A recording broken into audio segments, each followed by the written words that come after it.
E nós vamos dar continuidade, então, a este assunto, disciplina bíblica na igreja. Hoje vamos entrar na parte que trata dos propósitos da disciplina da igreja. E eu peço a você que abra sua Bíblia em 1 Coríntios capítulo 5, que será a base que vai nos orientar aqui ao longo desse estudo. Ou que nos traz, né, esses propósitos. Né? Esse capítulo 5 de 1 Coríntios, ele, de uma forma particular, é bastante útil, né, para nos ensinar, para nos direcionar quanto aos propósitos da disciplina na igreja, né? O quanto ela é necessária para a vida da igreja, para o crescimento da igreja, tanto espiritualmente, como relacionalmente e, consequentemente, também o crescimento numérico da igreja. 1 Coríntios capítulo 5,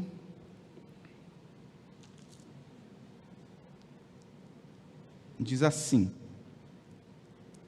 ouve-se por aí que entre vocês existe imoralidade, e imoralidade tal como não existe nem mesmo entre os gentios, isto é, que alguém se atreva a possuir a mulher de seu próprio pai.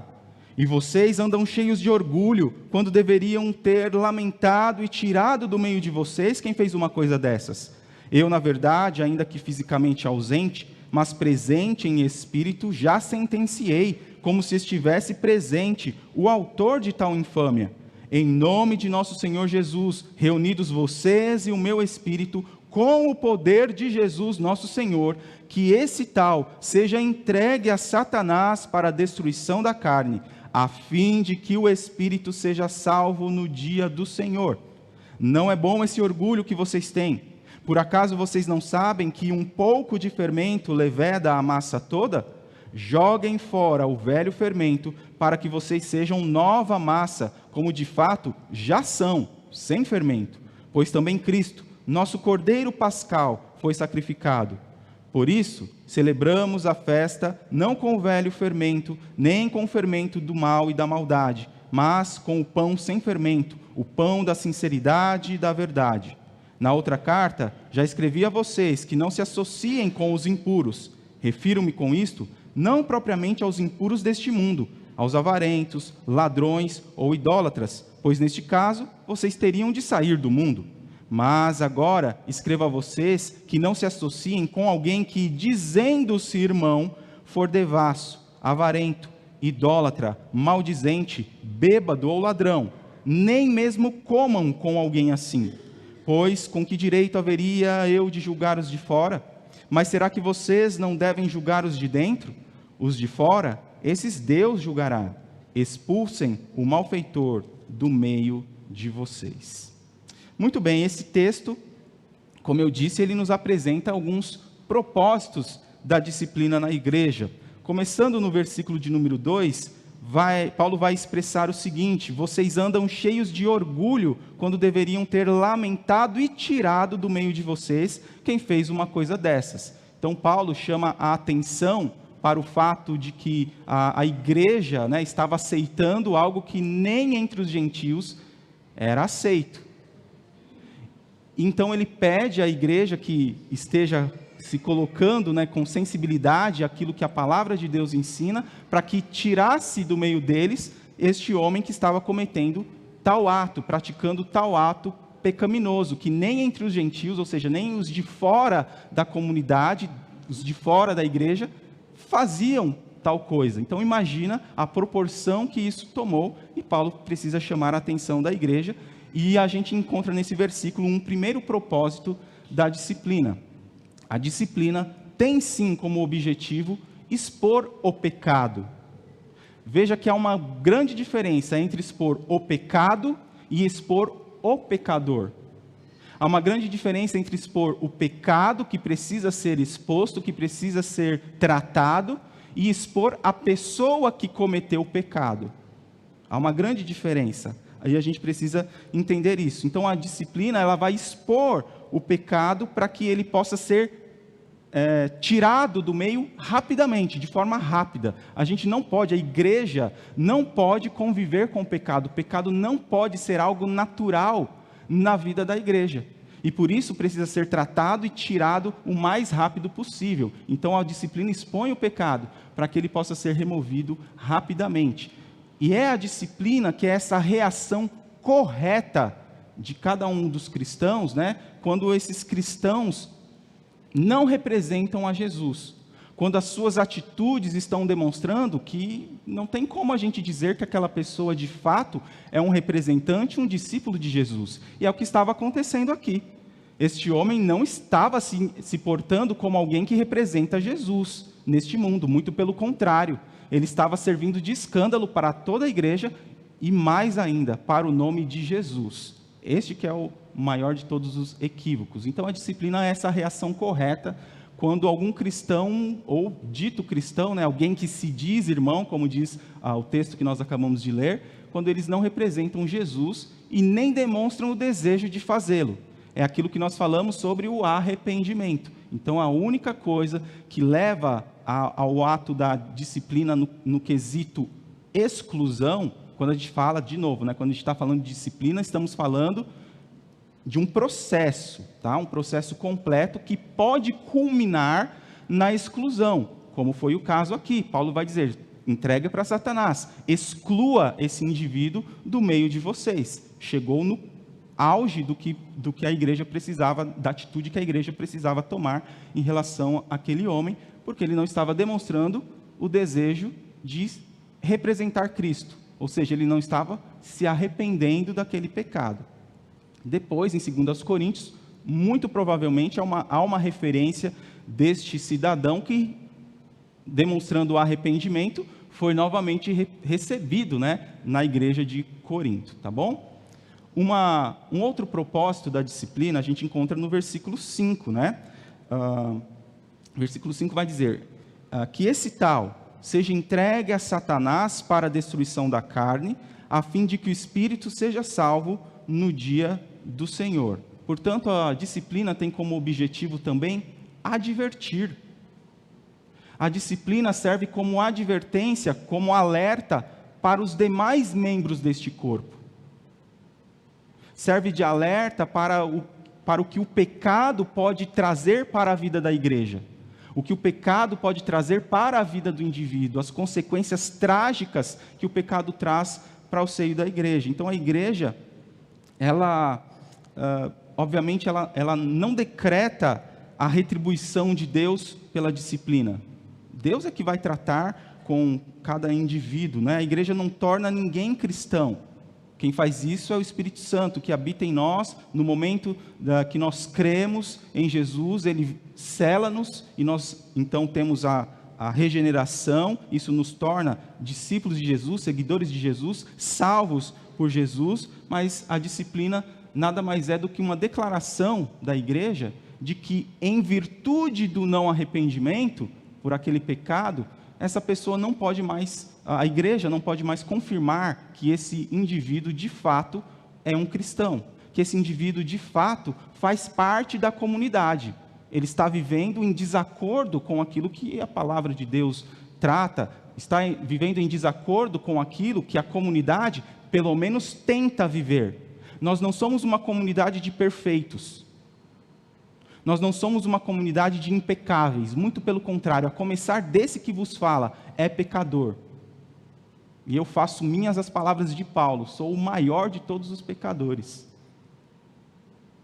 Mas louvado seja Deus, somos pecadores redimidos pelo sangue de Jesus. E temos possibilidade de viver uma vida cada vez mais distante do pecado.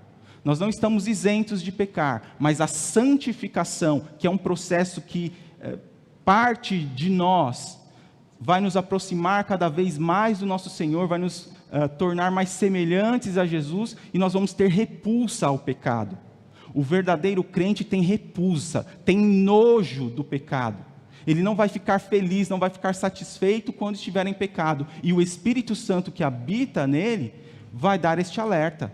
Nós sabemos quando estamos em pecado, porque o Espírito Santo que habita em nós nos dá este alerta. E aí é hora de joelho no chão, arrependimento, para que haja o perdão, a reconciliação com Deus. Então a disciplina tem como objetivo também advertir. mas é uma advertência cheia de compaixão. Não podemos esquecer disso. É uma advertência com amor, não uma advertência de julgamento. É uma advertência com o sentido de lembrar aquela pessoa que ela está em pecado e precisa reconciliar-se com Deus para que a sua comunhão com Deus seja restaurada, porque o pecado faz essa separação entre nós e o nosso Deus. O profeta, né, as Escrituras nos dizem isso, que as nossas iniquidades, os nossos pecados fazem separação entre nós e o nosso Deus, fazendo com que Ele não nos ouça. Até as nossas orações são impedidas de chegar ao Pai Celestial quando estamos com um pecado não confessado, um pecado sem arrependimento. Por isso que diariamente, nas minhas orações, nas suas orações, nós devemos suplicar a Deus por perdão. Foi assim que Jesus ensinou, né, na chamada oração do Pai Nosso, Mateus capítulo 6, perdoa-nos assim como nós perdoamos. Como é difícil orar isso, né? Perdoa-nos como nós perdoamos. Será que de fato estamos perdoando? Mas na sequência, acho que lá para o versículo 13, 14 de Mateus 6, Jesus vai dizer que se nós não perdoamos, não somos perdoados. Então perdoe. Se há o que pedir perdão, se há o que liberar perdão, perdoe. Se deixe perdoar, para que Deus possa te perdoar. A palavra de Deus diz isso. Quando não há perdão da minha parte, Deus não me perdoa. Então é algo, ao orar, lembre-se dessa seriedade das Escrituras. Eu perdoo porque fui perdoado. E lembre-se que você recebeu o maior de todos os perdões. E aquele que lhe concedeu esse perdão, lhe capacita a perdoar também, assim como Ele tem te perdoado. É uma capacidade que você não tem por você. É uma capacidade que nós temos por obra do Espírito Santo que habita em nós. E a disciplina tem sim como objetivo essa advertência de compaixão. É para o bem dos outros cristãos, é para o bem da igreja como um todo, né? Quando a gente vê o perigo que o pecado causa, isso nos traz alerta, nos coloca em sentido de alerta. Espera aí, o pecado é coisa séria. O pecado numa igreja séria vai ser tratado com seriedade, precisa ser tratado. E a disciplina tem esse objetivo de advertência, de advertir. É para o bem de outros cristãos quando vem o perigo do pecado. Trata-se do último recurso para trazer um indivíduo ao arrependimento, né? O objetivo de restaurar. 1 Coríntios 5,5, né, que nós lemos, diz que ele deve ser entregue para a destruição da carne, a fim de que o espírito seja salvo no dia do Senhor.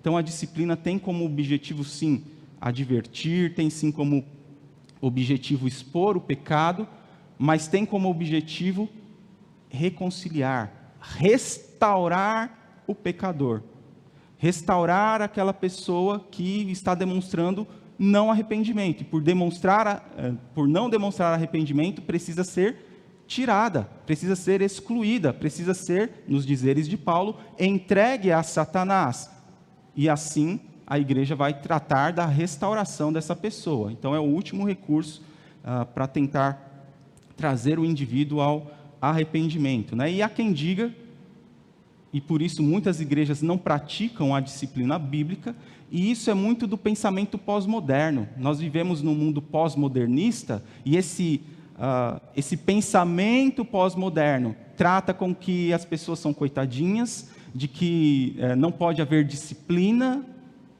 que não pode haver correção, que as pessoas têm que ter liberdade de fazer o que quiserem, do jeito que quiserem, na hora que quiserem. Um pensamento pós-moderno, um pensamento totalmente mundano, que não condiz com a palavra de Deus, pois a palavra de Deus nos ensina que o próprio Deus trata os seus filhos como?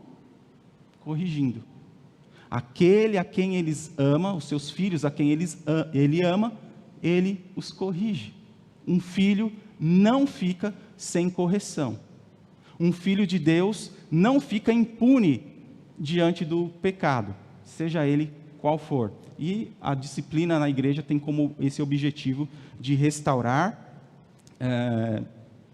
independente do que pensam, né, de que, não, mas a disciplina não revela amor, muito pelo contrário. A disciplina bíblica, a disciplina feita da maneira correta, revela sim o amor de Deus para com essas pessoas e o amor da igreja em relação a essas pessoas.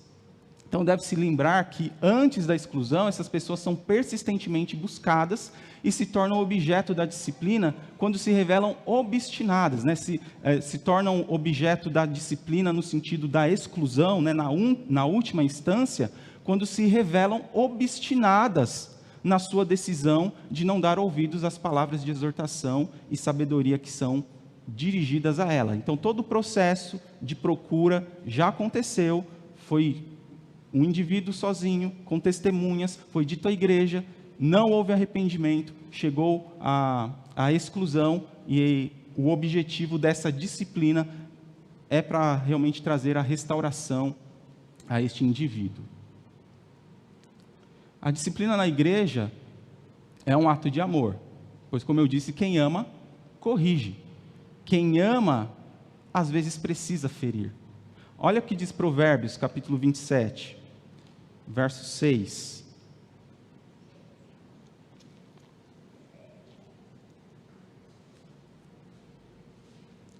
Leais são as feridas feitas pelo que ama, porém os beijos de quem odeia são enganosos. Quem ama de verdade vai mostrar a verdade. Vai mostrar que aquela pessoa está num caminho tortuoso, num caminho perverso, num caminho mau, num caminho de maldade. E isso precisa existir no âmbito da igreja, com o objetivo de trazer a restauração dessa pessoa que foi tirada. O versículo 6 mostra que a disciplina tem como objetivo proteger. Não é bom esse orgulho que vocês têm. Por acaso vocês não sabem que um pouco de fermento leveda a massa toda? Então, Paulo usa aí uma figura de linguagem aí, né, se utilizando do fermento, né, levedando a massa, simbolizando, né, o prejuízo que o pecado não tratado pode trazer para dentro da igreja. E, portanto, a disciplina, ela tem como objetivo, como um dos seus objetivos também, proteger a igreja, porque o pecado é algo que se espalha rapidamente. É algo que, se não tratado, se espalha de uma forma muito rápida. E a disciplina, portanto, ela é para conservar a saúde da igreja como um todo. Para que a igreja preserve a saúde, é necessário, como disse Paulo em relação a este homem, tirar do meio. Para que então a igreja possa ter essa proteção contra a alastração, contra a continuidade do pecado em seu meio. Então Paulo, ele vai argumentar com os outros crentes ali da igreja de Corinto, dizendo que eles não deviam sustentar aquela tolerância que eles estavam mostrando para com o pecado. A igreja estava demonstrando uma tolerância para um pecado que nem entre os gentios se ousava falar, se ousava praticar. E a igreja estava tolerando aquilo como se fosse algo normal, tendo aquele membro ali ainda ligado à membresia da igreja. E Paulo chama a atenção para isso, né? E ele diz ali que o fermento, né, do mal fatalmente leveda toda a massa, caso ele não seja removido. Por isso ele vai dizer: tire o fermento velho, porque vocês são massa nova. Vocês não têm fermento. Fermento na Bíblia simboliza, é um dos símbolos de pecado. Por isso que na celebração que teremos logo mais à noite, a celebração da ceia, ela é feita com o pão ázimo, pão sem fermento, porque simboliza o corpo do nosso Senhor Jesus Cristo. E nosso Senhor Jesus Cristo, nós sabemos que foi sem pecado. Ele se entregou por nós na cruz do Calvário sem pecado algum. E ali vamos estar diante de um símbolo, apenas um símbolo, que demonstra isso. A pureza do Senhor Jesus Cristo, a pureza daquele que morreu, se entregou por cada um de nós. Então, por isso Paulo vai dizer: tirem o fermento, tirem o pecado do meio de vocês, tirem o não arrependido do meio de vocês, para que possamos proteger a igreja como um todo. A disciplina também tem como objetivo apresentar um bom testemunho de Jesus. O versículo 1 vai dizer: ouve-se por aí que entre vocês existe imoralidade. Isso já é algo terrível para a igreja, né? Ouve-se por aí, então estava se ouvindo. Paulo, que não estava presente, né? Ele estava em outra localidade, chegou aos ouvidos dele, né? Ouve-se por aí que existe entre vocês imoralidade. Isso já é algo desastroso. E aí ele continua: imoralidade tal como não existe nem mesmo entre os gentios. Olha o desastre que estava acontecendo nessa igreja. Isto é, que alguém se atreva a possuir a mulher de seu próprio pai. E por isso a disciplina tem como objetivo apresentar um bom testemunho de Jesus. A igreja, aceitando aquele indivíduo, estava dando de ombros, como a gente diz, né, para Jesus. Que Jesus que nada. Mesmo não conscientemente, quem sabe, mas ainda assim eram culpados desta falta de proteção ao testemunho da pessoa do Senhor Jesus. E o versículo 7 vai dizer: joguem fora o velho fermento, para que vocês sejam nova massa, como de fato já são, sem fermento, pois também Cristo, nosso Cordeiro Pascal, foi sacrificado.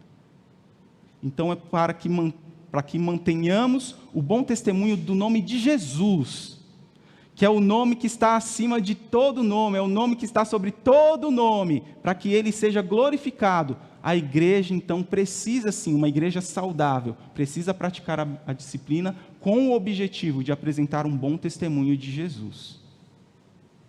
Por mais dolorido que seja, porque é dolorido esse processo, porque é dolorido esse procedimento, mas para honrarmos o nome do nosso Jesus, para mantermos a nossa igreja saudável, a nossa igreja vai seguir a palavra de Deus e, como objetivo, nós vamos apresentar um bom testemunho de Jesus. Quando uma igreja é vista se conformando com o mundo, isso se torna mais difícil a tarefa de evangelização.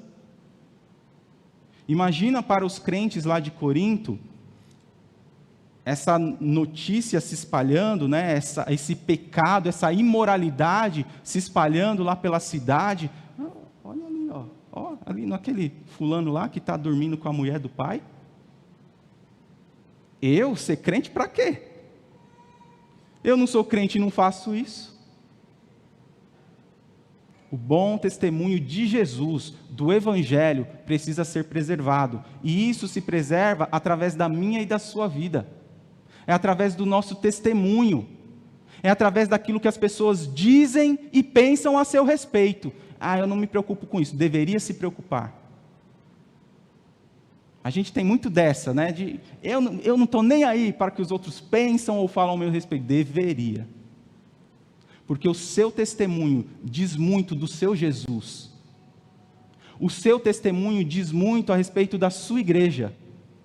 O seu testemunho pessoal, individual, diz muito a respeito da sua comunidade, do seu pastor, dos seus irmãos em Cristo. O que pensam de você é o que estão pensando da sua igreja. O que pensam de você é o que estão pensando da Bíblia que você diz que lê. Veja o quanto é importante o bom testemunho, preservar o bom testemunho. Para que então, como a palavra de Deus nos apresenta, possamos mostrar um bom testemunho através também da disciplina, quando isso for necessário, para que a tarefa de evangelização não seja truncada, mas que a gente tenha a possibilidade cada vez maior de ampliar a evangelização do nosso mundo. A disciplina está totalmente centrada na reputação de Jesus na terra. A reputação que está sendo manchada não é simplesmente a reputação da pessoa, do pecador, é a reputação de Jesus. aquele que se entregou, aquele que se doou, aquele que se deu em sacrifício como oferta por cada um dos pecadores.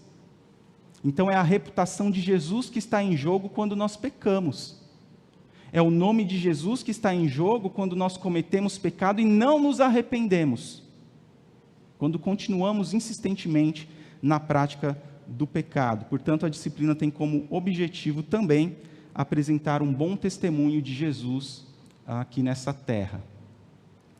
Mas, feito todo esse procedimento de disciplina, ela pode culminar com a exclusão, né, com a retirada deste membro do corpo, por não termos como igreja condições de continuar afirmando que aquela pessoa é um cristão, alguém que faz parte da mesma comunidade que nós, por estar não arrependido do pecado, precisamos tomar essa decisão de exclusão.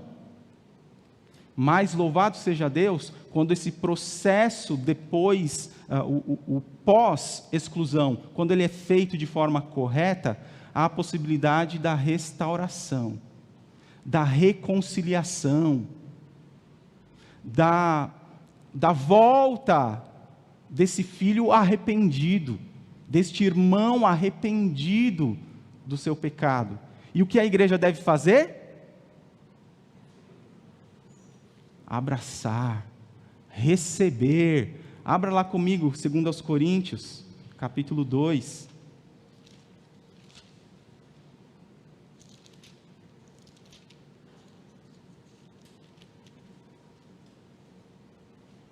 Então, muito provavelmente aqui é uma referência a este caso aí de 1 Coríntios 5, né? Este cidadão que tinha relação com a esposa do seu pai, muito provavelmente a madrasta, ok? Não era a mãe dele.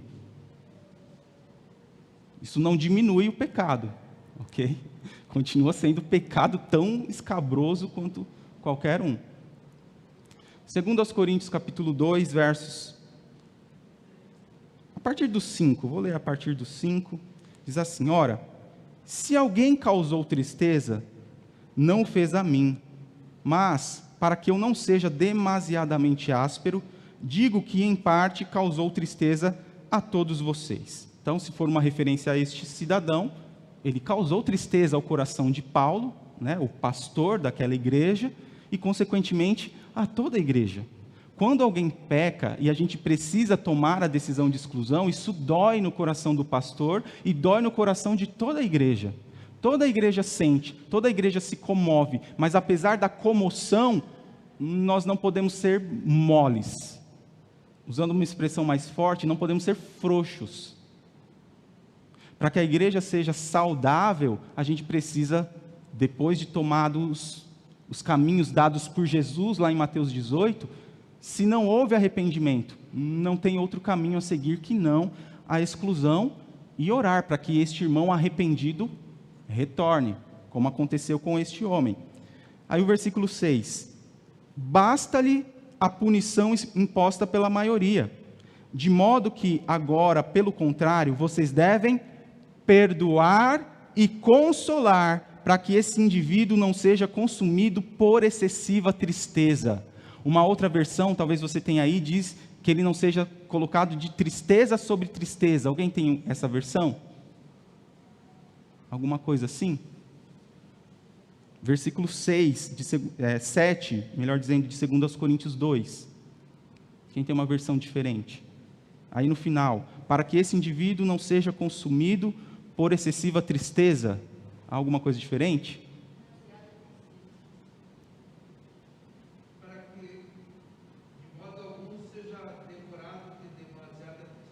Seja devorado de demasiada tristeza. Alguém tem a versão que fala tristeza sobre tristeza?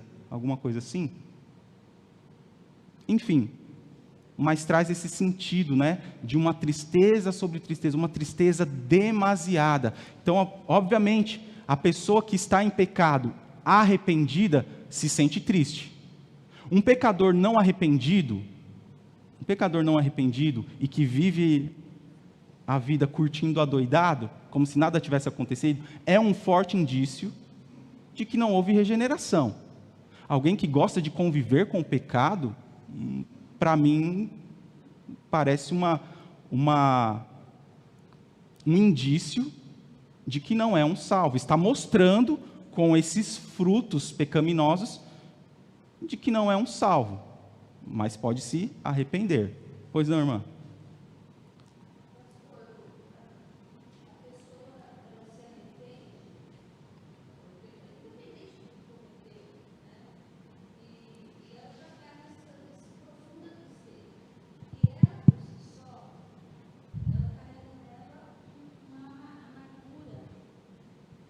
É como se ela fosse marcada. Mas tem também pessoas da igreja que marcam essa pessoa. Então, a igreja, essa é uma lição que serve também para nós, porque nós precisamos aprender a lidar com esse arrependido, porque muitas vezes nós colocamos uma marca negativa. É como se a gente duvidasse do poder de Deus de curar aquela pessoa, de receber, porque se Deus lança no mar, é claro que nós como seres humanos a gente não esquece, mas muitas vezes a gente tem essa dificuldade, né, pastor, de não pôr essa marca na pessoa, porque a pessoa por si só já tem essa dificuldade. Sim, é o que Paulo está dizendo aqui. Ele já tem a tristeza pelo fato de que ele está consciente do seu pecado. Ele arrependeu-se. Imagina se esse cidadão chegasse diante da igreja de Corinto, e talvez, pode ser que isso estivesse acontecendo, porque igreja corintiana, imagina como acontecia. Eles eram falhos assim como eu e você. Talvez, né, começaram a olhar para aquele indivíduo, né, chegando, está chegando de novo na igreja, ó, lá vem o adúltero, sei lá, o prostituto, seja lá o nome que queira dar. E a pessoa chegando, e no olhar, até no olhar das pessoas, né, o sentimento de discriminação, de recriminação da pessoa, e Paulo vai dizer, olha, consolem essa pessoa, perdoem essa pessoa, vocês devem perdoar e consolar. Perdoar e consolar. Por isso que eu tenho dito ao longo dessa parte do estudo, que a nossa igreja, a minha oração é que a nossa igreja seja madura para tratar sobre esses assuntos. Que a nossa igreja atinja esse ponto de maturidade, de que realmente os pecados sejam tratados no particular. Que cada irmão tenha essa mentalidade madura de, diante do pecado do outro, chegar lá e confrontar essa pessoa. Não com o sentido de julgar, de apontar o dedo, porque você também é pecador. E eu também, ó, tem 3 dedos apontando aqui para mim. Eu também sou. Então o nosso sentido não é julgar, mas é apontar o erro para a pessoa no sentido de restaurá-la, de fazê-la cair em si, cair na realidade de que ela precisa retomar o seu relacionamento com Deus e, consequentemente, com a igreja. Tá? Mas isso é um caminho de amadurecimento espiritual, que cada um precisa buscar. E como a gente cresce espiritualmente? Orando, meditando na palavra. E o que é meditar na palavra? É pegar um versículo, ler e aplicar na minha vida. O que esse versículo aqui tem a me ensinar? Como que eu posso colocar este texto que eu acabei de ler no meu momento devocional, como que eu posso aplicar isso na minha vida? Como eu posso colocar em prática na minha vida? E para auxiliar você nisso, é que existe a pregação da palavra, a exposição da palavra, para que aqui no momento da pregação, da explanação da palavra, outras coisas que você não conseguiu enxergar na sua leitura, você amplie, né? Quantas vezes a gente está ouvindo a palavra de Deus e... Quantas vezes já passei por esse versículo, né? Muitas vezes e nunca tinha visto dessa perspectiva. Nunca me passou na mente tal coisa. É a palavra de Deus nos direcionando para um crescimento espiritual. Temos a oração, temos a palavra de Deus, o estudo da palavra de Deus para o crescimento espiritual. E temos, eu não posso deixar de falar, a comunhão. O tempo comunitário. A gente só é igreja quando a gente está junto. A gente só vai aprender a ser igreja estando juntos. Você só vai conseguir crescer espiritualmente à medida em que nós estivermos aqui juntos. Porque aí nós vamos ter possibilidade de fazer, de colocar em prática todas as ordenanças de mutualidade que a palavra de Deus nos dá. Eu não posso amar uns aos outros na minha casa. Eu não posso servir uns aos outros na minha casa. A minha casa é um complemento disso, não tenho dúvida disso. Mas eu não posso praticar a mutualidade sentado no sofá da minha casa. Eu não vou aprender a crescer, eu não vou aprender a suportar uns aos outros no sofá da minha casa. Isso é muito cômodo. Eu não estou vendo a cara de ninguém, não tenho que conviver com ninguém, e não foi para isso que Jesus nos chamou. Não foi para isso. Jesus nos chamou para a comunhão, para a comunidade, para aprender um com o outro.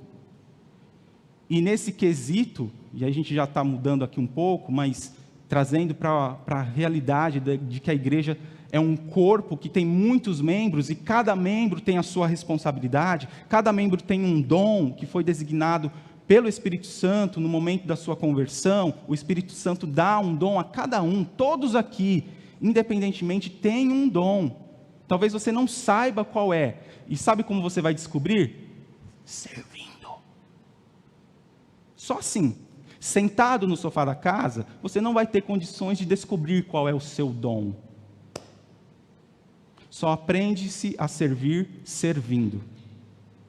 Se você ficar não só sentado no sofá de casa, mas simplesmente assentado num banco de igreja, você também não vai saber qual é o seu dom. É necessário servir, é arregaçar as mangas. Ah, pastor, mas eu não sei fazer nada. Sabe? Claro que sabe, o Espírito Santo te capacitou. O Espírito Santo dá dons, e eles precisam ser usados, administrados uns aos outros. Não existe um dom sequer que é particular. Dom sempre é, primeiro, para glorificar a Deus e para servir a igreja. Para isso que serve o dom. Se você não está usando nesse sentido, não faz sentido. Não está fazendo diferença. Quem tinha levantado a mão? Irmão Marlene, depois o irmão Anderson.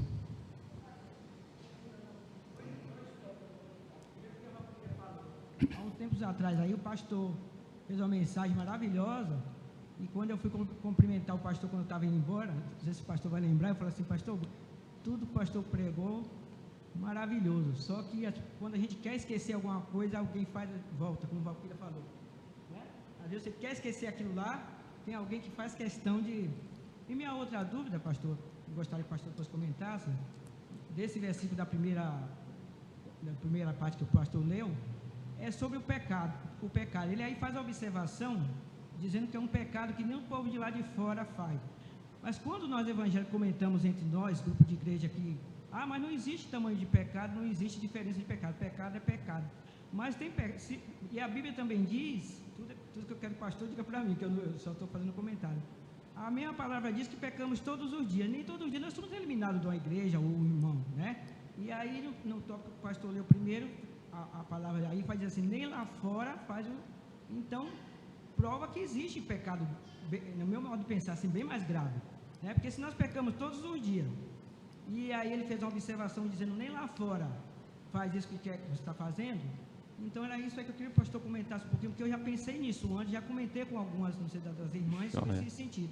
Primeiro sentido, esse que a Valquíria falou, maravilhoso esse comentário dela, que a gente pensasse nisso mesmo, quando levou na igreja, resolveu entre os irmãos, não ficar, se vir na sua mente, peça para Deus tirar. Mas fazer questão até daquela pessoa saber que a pessoa está repetindo aquele assunto que a pessoa já foi até resolvido, né? Sim, sim, isso é... Muito grave isso entre nós evangélicos. E a outra dúvida minha é sobre isso aí, pastor, sobre o pecado.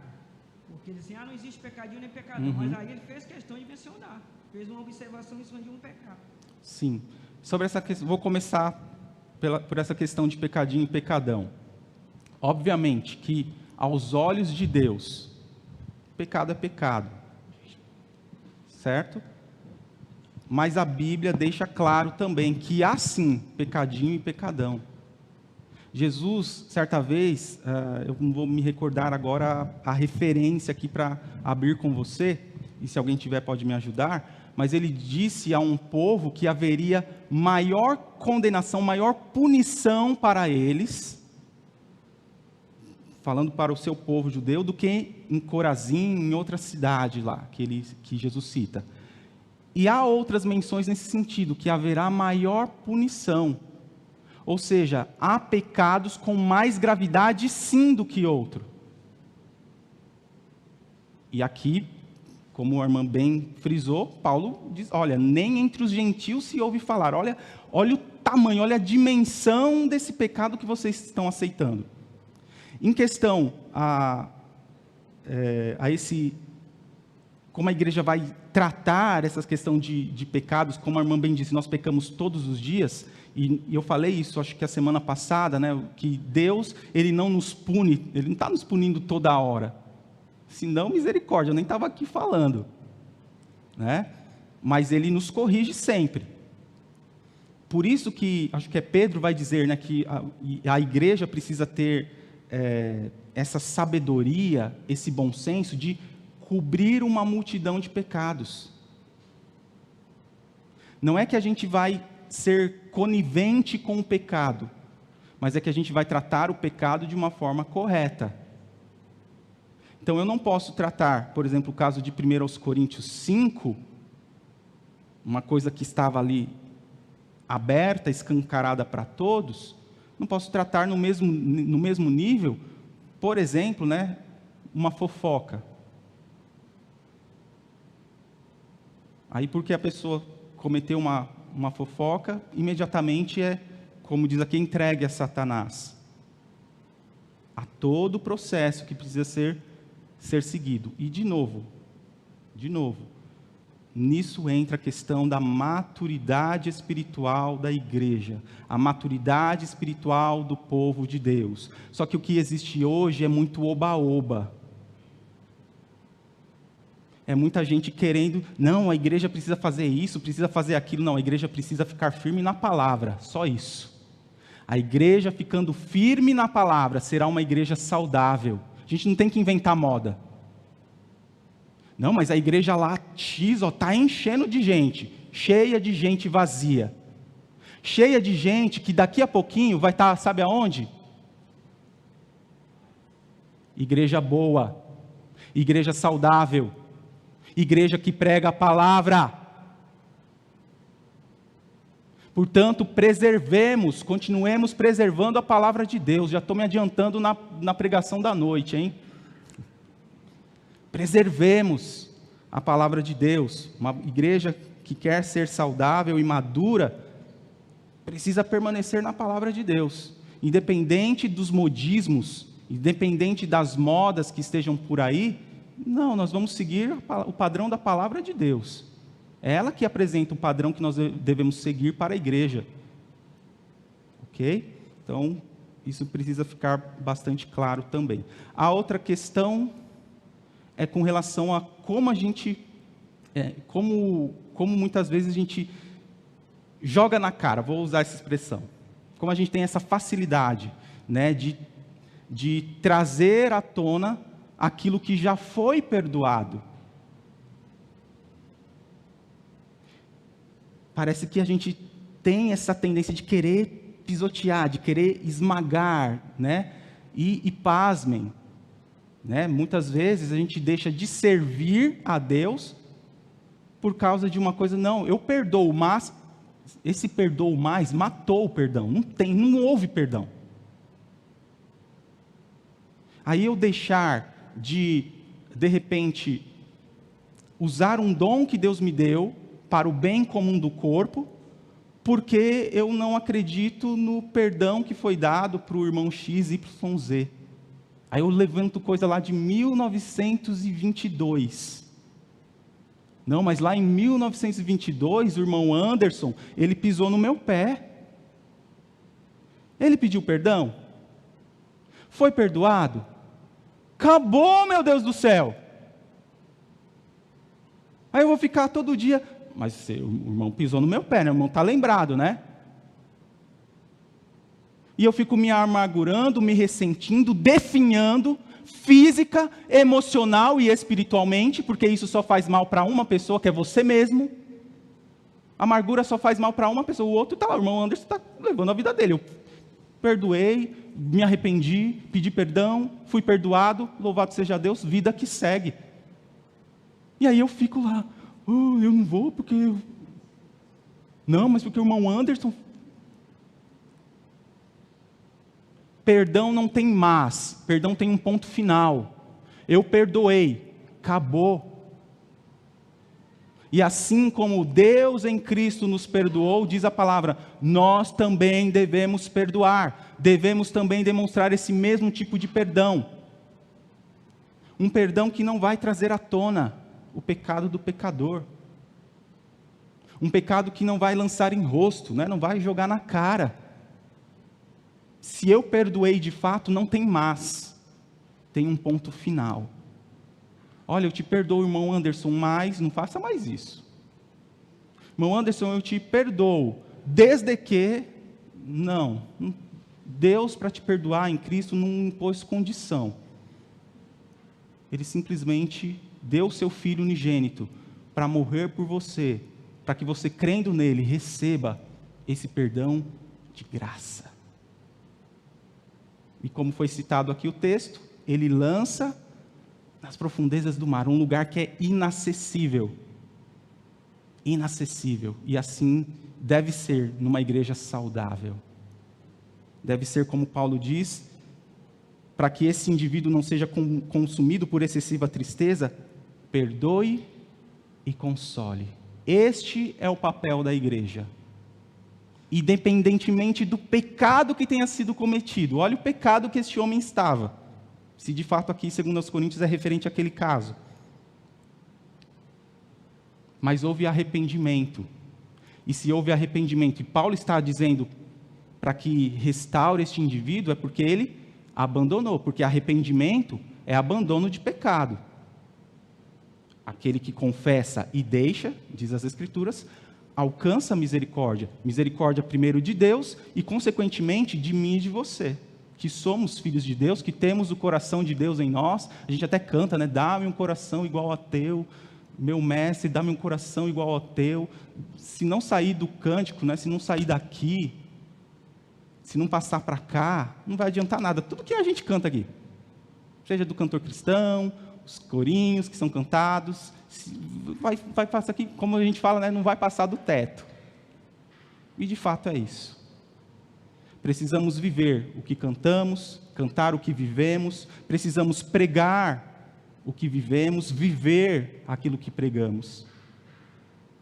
E isso vai ser manifesto também na disciplina, no momento da restauração, da reconciliação desse irmão que demonstrou o arrependimento. E vai ser então perdoado, consolado, recebido, né, de braços abertos e depois de um forte abraço para receber essa pessoa de volta. Irmão Anderson. Pastor, assim, ó, uma pergunta, mas se você ficar para o próximo domingo, não tem problema. Quando eu falo em perdão, ou eu perdoar, aqui no versículo 6 tem algo que me chama muito a atenção, né? O orgulho. Se eu tenho exercido o meu orgulho, e eu saio para evangelizar, e no meio do caminho eu encontro homossexual, vamos supor, e todo o bairro o conhece, inclusive a igreja local, e esse homem que exerce esse pecado do homossexualismo, e devemos distinguir uma coisa da outra, Deus ama o pecador e abomina o pecado. Ele ama o pecador. E eu evangelizo ele lá fora e ele se rende a Cristo. Ele entra dentro da igreja. A igreja sabe quem é ele. Como a igreja reagirá sobre este homem, né? Que ali se rendeu aos pés de Cristo, está arrependido do pecado. O pecado é o homossexualismo, é o ato, né? Uma outra coisa que me chama a atenção aqui é sobre o orgulho. O senhor leu o Salmo 66, no versículo 18, diz assim: se eu acalentasse o pecado no coração, o Senhor não me ouviria. Então ele sabia. Então é algo que eu vejo que eu não posso passar a mão no pecado que eu pratico, né? Porque Deus não ouve mais as minhas orações. Então, a primeira comunhão que é quebrada é com Deus. E a primazia na minha vida não é a igreja, não é minha esposa, não é filhos, não é carro, não é dinheiro, é Deus. Sim. É Deus. Um outro tópico que tem aqui, pastor, que me chamou a atenção também, diz assim, ó. Deixa eu achar aqui, ó. Versículo 11, 1 Coríntios capítulo 5, que o senhor está lendo, versículo 11, diz assim, ó: mas agora estou lhes escrevendo que não devem associar-se com qualquer que, dizendo irmãos, sejam imorais, avarento, idólatra, caluniador, alcoólatra ou ladrão. Com tais pessoas vocês não devem nem comer. Então, ou seja, muitas vezes a igreja, quando eu digo a igreja, eu digo eu, não digo ninguém mais, né? Porém faz parte do corpo de Cristo. Eu vejo que o irmão está em um ato pecaminoso, né? E mesmo assim eu estou me associando com este irmão. E este irmão, neste ato pecaminoso, ele está defamando o pastor, ele está defamando a mulher do pastor, ele está defamando o ministro de louvor, ele está defamando o ministério da igreja. Quando eu pego o ônibus, esse irmão também continua defamando a igreja, o pastor, os irmãos, o ministério de louvor. Sobre isso que eu falei, pastor, eu gostaria sobre o que a irmã falou, julgar. Eu me preocupo muito com o que está na escritura. E antes eu julgava muito os irmãos. Até quando eu li e verifiquei que aquele que julga será julgado. Sim, com a mesma medida. Final, com a mesma medida. Então eu queria que o senhor me explicasse para nós, é lógico, o orgulho. E muitas vezes eu sou orgulhoso. O que me cega, o que me faz pecar, é lógico, a seta maligna. Mas se eu estou em um estágio de orgulho em excesso, o que acontece comigo dentro da igreja, eu sendo um cristão e procurando ser genuíno? Quando Paulo fala aqui do orgulho, ele está se referindo ao orgulho da igreja. A igreja estava mantendo aquele homem como se estivesse tudo natural e, sabe, a igreja mantinha a rotina dela. Então, é nesse sentido que Paulo trata ali a igreja agindo de forma orgulhosa em relação ao pecado, não tratando o pecado, né? Mesmo diante do pecado que não era falado nem entre os gentios, ainda assim estava aceitando. Então, é nesse sentido aqui a palavra orgulho que Paulo traz aqui. Agora, tem a questão deste orgulho pessoal também, né? E a gente vivencia isso, né? Quase que diariamente, pessoas que a gente vai atrás, que a gente quer restaurar, que a gente quer buscar, e a pessoa ainda se acha a certa, a dona da razão, né? Ainda se põe num patamar de orgulho, né? Como quem diz, eu estou certo e toda a comunidade e a Bíblia está errada. Então, é um perigo muito, muito grande, né? Essa questão do orgulho, tanto da igreja em aceitar o pecado, de quem quer que seja, né? Como também do indivíduo que, dizendo-se cristão, aceita esses pecados, né, na sua vida como se fosse algo natural, como se fosse algo normal. O pecado, independente do tamanho dele, sempre é prejudicial.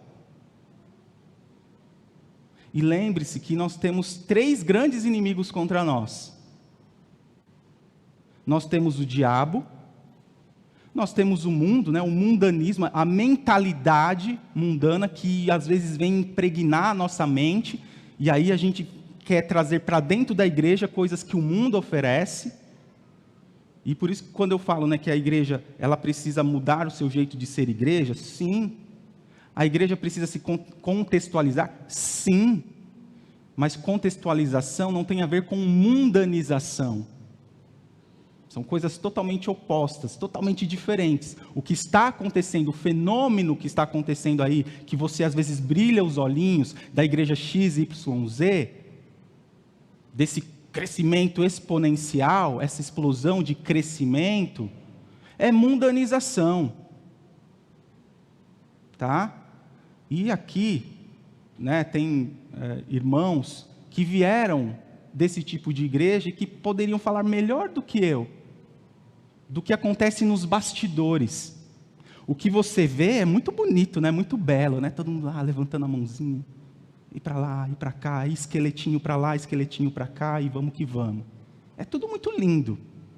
Ai, como eu queria isso na igreja. Como que a nossa igreja poderia ter esse tipo de coisa? Não, a nossa igreja tem a palavra. E vamos nos manter na palavra. Tá? Aqui eu não estou questionando costume. Costume, cada um tem o seu. Se certo ou se errado, não vejo o costume certo ou errado. Eu vejo o costume bom ou costume ruim.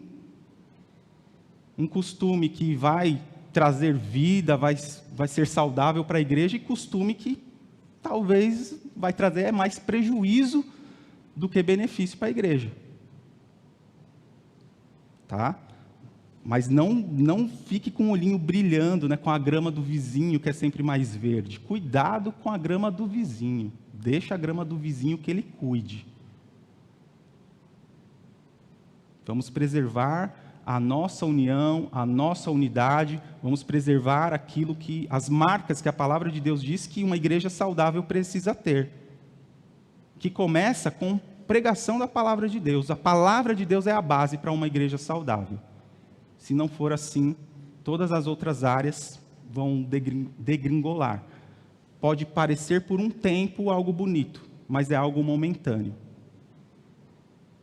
E aí a gente vê pessoas e mais pessoas decepcionadas com a instituição igreja.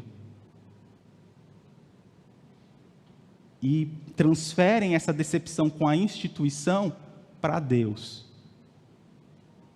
Quantos hoje decepcionados não querem saber falar de Deus? Viraram a cabeça. Mas por quê? Por causa de instituição. Porque brilharam os olhinhos em certo tempo para a grama do vizinho, mais verdinha. E agora onde estão? Então é algo para a gente pensar. Não sei se eu consegui responder todas. Vamos lá. Então, com relação à restauração, como funciona essa restauração, como Paulo diz, é perdoar e consolar. É abraçar essa pessoa arrependida. Porque a pessoa arrependida, certamente aqui, a comunidade começou a ver mudanças neste homem, no comportamento dele. Ele largou aquele relacionamento com a mulher do seu pai. E aqui, antes que alguém diga alguma coisa, né? Por que não fala da mulher? Não sei. Paulo quis tratar com o homem. Talvez a mulher não fosse um membro daquela igreja. Simples assim, a gente não tem como tratar um não membro. Talvez ela não era uma crente. E por isso concordou com essa atitude deste cidadão, que se dizia crente. E que era um crente que, de acordo com esse texto aqui, se for ele se arrependeu. E um crente genuíno se arrepende. Mais dias, menos dias, ele se arrepende. Lembram do filho pródigo?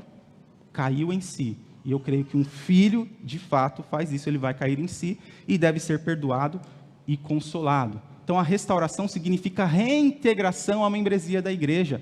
E nada mais é do que o ato da igreja declarar perdão à pessoa arrependida. A igreja dizer, nós te perdoamos. Não, mas eu fiz isso, fiz aquilo. Nós te perdoamos. Que nem a história do filho pródigo também. O filho pródigo, quando cai em si, ele diz, Eu vou me levantar daqui, vou ir ter com meu pai e vou dizer para ele: pai, eu pequei contra o céu e perante si. Olha o reconhecimento. Primeiro, eu pequei contra Deus. Deus, a primeira instância, quando você peca, é Deus, independente do tamanho do seu pecado. O primeiro que você ofendeu é Deus. Pequei contra o céu e perante ti. Já não sou digno de ser chamado teu filho. Faz-me como um dos seus trabalhadores. Eu fico imaginando ele indo pelo caminho, ensaiando aquilo. Pai, pequei contra o céu perante ti. A hora que ele chega diante do pai, o texto relata algo do tipo, aquele filho vindo, e o pai, um senhor de não sei quantos anos de idade, correndo. Algo que na sociedade judaica era algo pavoroso. Um senhor de idade correndo era algo, que negócio é esse? Mas eu imagino ele correndo e o filho: pai, ele nem teve tempo de falar. Ele simplesmente, aquele pai abraçou aquele filho, beijou: ei, olha aqui, meu filho chegou, vamos fazer uma festa, coloca o anel no dedo, simbolizando, ó, ele é meu filho, independente do que ele fez, ele continua sendo meu filho. Ele não deixou de ser filho porque ele pecou, porque ele errou, porque ele caiu. Ele continua sendo filho. Daí a marca, coloca aí a marca, o anel no dedo dele. Pega lá o bezerrinho cevado, vamos fazer uma grande churrascada, oh glória. E foi assim que ele foi recebido. E é assim que Paulo diz que deve ser recebido, que devia ser recebido esse cidadão, para que ele não fosse consumido de tristeza sobre tristeza, de demasiada tristeza, mas que ele fosse recebido com perdão e consolo por parte desta igreja. E é assim que uma igreja madura vai atuar. Quando houver um processo de restauração, de reintegração, nós vamos abraçar, nós vamos perdoar, nós vamos consolar, para que o nome do nosso Jesus seja glorificado, amém? Esse é o sentido, que cada um de nós possa crescer nisso, lembrando sempre que você é pecador, lembrando que você tem o teto de vidro. Então cuidado, a hora que vier as pedrinhas pode quebrar o seu telhadinho também. Então cuidado com julgamentos. Cuidado com a facilidade que temos de ser imparciais com o pecado do outro. De querer, desculpa a expressão, dar na goela do outro. Pelos erros que ele comete, e esquecemos dos nossos próprios erros.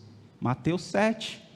Tira primeiro a trave do teu olho, meu irmão, minha irmã, para depois você ir tratar do cisquinho que está no olho do outro.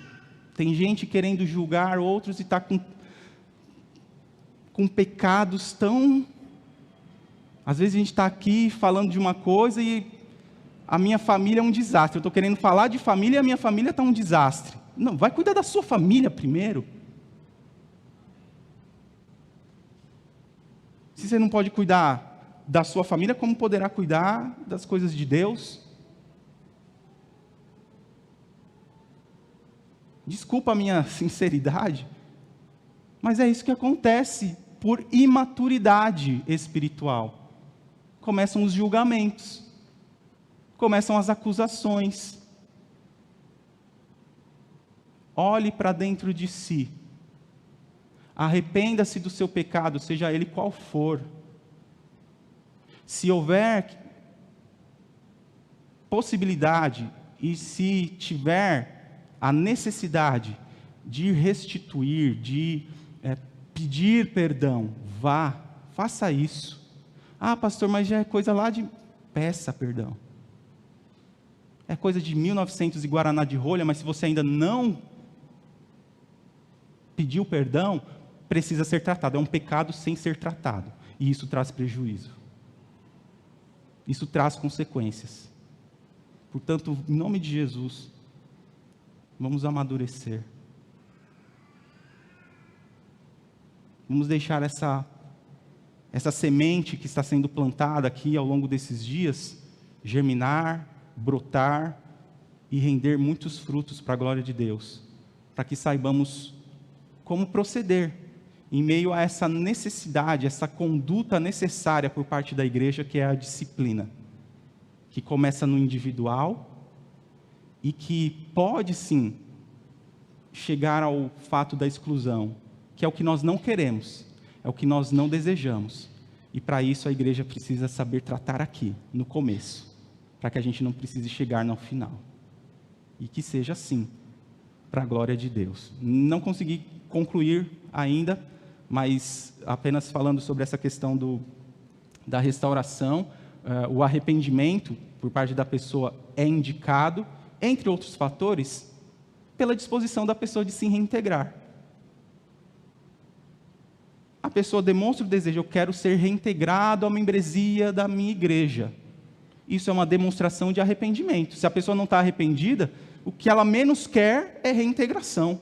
Ela quer distância de igreja. Agora, alguém arrependido vai ter esse desejo, eu quero me reintegrar, eu quero estar lá de novo. Não simplesmente estar no sentido de estar aqui, mas no sentido de ser reintegrado à membresia da igreja. Que a membresia da igreja, nós já estudamos sobre isso, não é simplesmente ter o nome lá na lista de membros, é muito mais do que isso. É muito mais valioso do que simplesmente ter lá o seu nome, RG, CPF, seu endereço numa lista de igreja.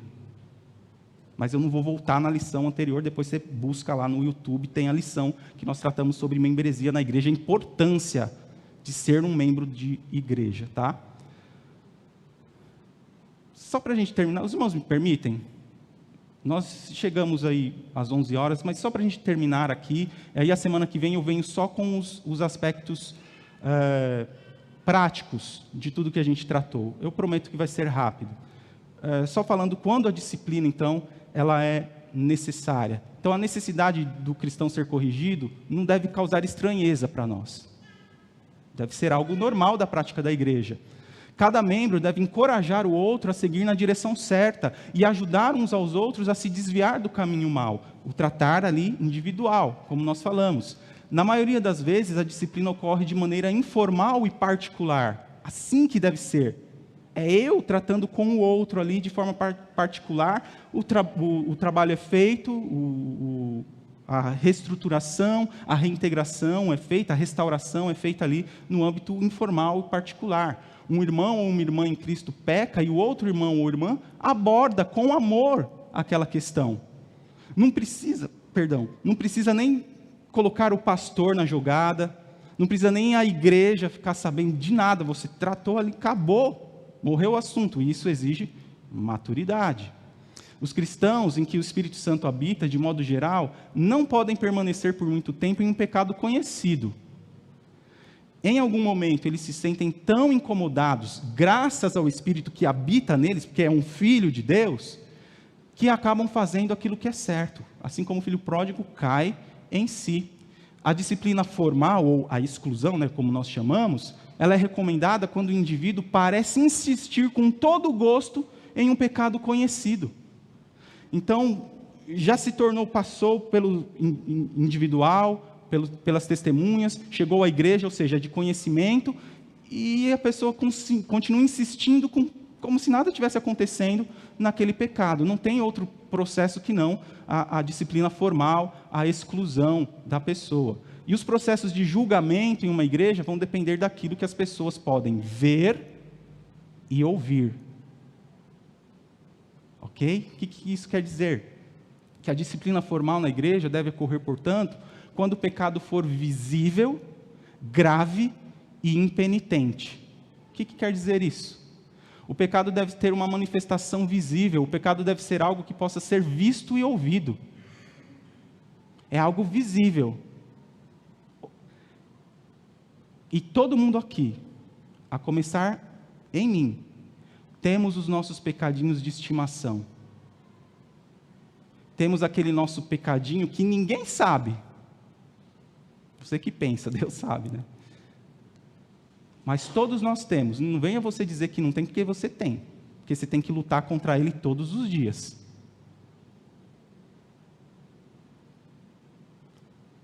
Então, o pecado ele deve ter a manifestação visível. Não é o que você imaginou, não. Mas eu imagino que a irmã Helena, ela faz isso, faz...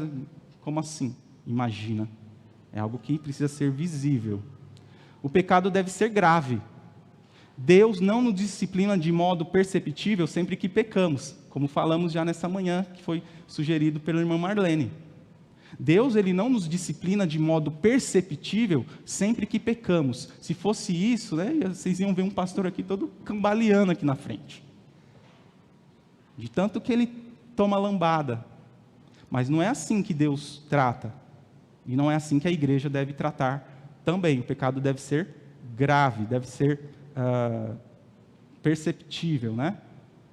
E o pecado, para ser punido em sentido de exclusão, ele precisa ser impenitente, ou seja, sem reconhecimento, sem arrependimento. A pessoa envolvida já foi confrontada com as ordenanças de Deus nas Escrituras, mas se recusa a abandonar o erro. Ao que tudo indica, ela dá mais valor ao pecado do que a Jesus. A igreja vai poder continuar confirmando a confissão de fé de uma pessoa que prefere o pecado do que Jesus? Não tem como, ok? Mesmo quando o pecado de alguém parece grande, a igreja ainda precisa estar convencida de que a pessoa de fato não está arrependida para chegar à exclusão. Não interessa o tamanho do pecado, o quão animalesco seja o pecado, se houve arrependimento, nesse caso aqui, de 1 Coríntios 5, coisa que nem entre os gentios se fazia. Se quando foi constatado lá o fato, Paulo chamou a atenção da igreja, a igreja fosse confrontar o camarada, não, eu me arrependo, e abandonasse, não seria entregue a Satanás. Houve arrependimento. Aí o tratamento é aqui, dentro da igreja, não fora. Tá? Espero que isso fique bem claro. Conclusões, então, antes de tomar uma atitude de exclusão. Quando a igreja está convencida de que alguém está genuinamente arrependido, ela não deve prosseguir com nenhuma forma de disciplina. Disciplina aqui, entenda-se, exclusão. Tá? A última instância do processo disciplinar. Quando a igreja está convencida de que alguém é caracteristicamente e não temporariamente um não arrependido, ela deve seguir adiante com a exclusão. Ou seja, a pessoa está demonstrando frutos de não arrependimento. Né? Foi passado por todo o processo, em todos os processos, não me arrependo, não me arrependo, não me arrependo. A igreja precisa seguir adiante com a exclusão. Quando o pecado é tão premeditado, repugnante e indicativo de profunda duplicidade de pensamento, que a igreja se torna incapaz de dar crédito a uma declaração de arrependimento, né? Pelo menos até que algum tempo tenha passado e a confiança tenha sido reconquistada, a igreja deve prosseguir com a exclusão, decidida a testar o arrependimento depois de executar essa exclusão. As igrejas não devem se surpreender quando seus membros, representantes de Jesus, pecam, mas devem ter profundo interesse em como eles respondem a esse pecado. Pecado, eu e você cometemos todos os dias. A diferença é como nós respondemos a esse pecado. Se vamos arrependidos diante de Deus, suplicando o seu perdão, em reconhecimento que estamos pecando contra Ele, ou se vamos aceitar como algo, uma prática natural na nossa vida. É a resposta à correção que irá revelar onde de fato o coração da pessoa está. Que Deus abençoe e que essa lição tão importante para a vida saudável da igreja possa cada vez mais ser refletida no nosso meio e que possamos tratar biblicamente quando nos depararmos com algum tipo de pecado, individualmente, se necessário com testemunhas, se necessário dizendo à igreja e se necessário com muita dor no coração, mas porque a Bíblia nos recomenda isso, porque Jesus nos recomenda isso, chegar, infelizmente, ao ato da exclusão. Que Deus nos abençoe e nos ajude a ser a igreja que Ele deseja que nós sejamos.